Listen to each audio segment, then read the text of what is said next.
Les femmes ont préféré s'immoler plutôt que d'être esclaves. La résistance de Ndère, également connue sous le nom de résistance des femmes de Ndère ou Mardi de Ndère, Talata-i Ndère, est un événement historique significatif dans la lutte contre l'esclavage au Sénégal.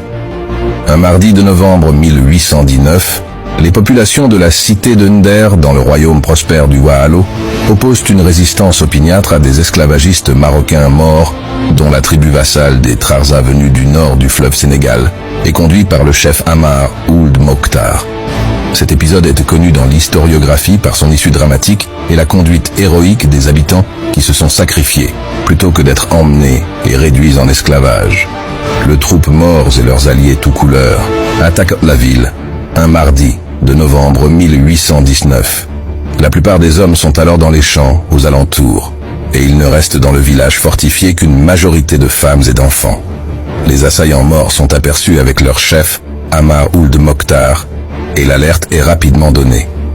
Les femmes de Ndère décident alors d'organiser la défense de leur village avec la poignée de soldats restés sur place. Les enfants sont envoyés se cacher dans les champs de mil aux alentours. Elles s'emparent notamment des armes et des vêtements de leurs maris pour faire croire à un plus grand nombre de défenseurs. Les femmes parviennent à repousser un premier assaut des morts, mais au prix de lourdes pertes, car le combat est inégal. Le chef mort ayant prévu un autre assaut, les femmes de Ndère préfèrent s'immoler dans leur village plutôt qu'être faites esclaves ou captives par l'ennemi.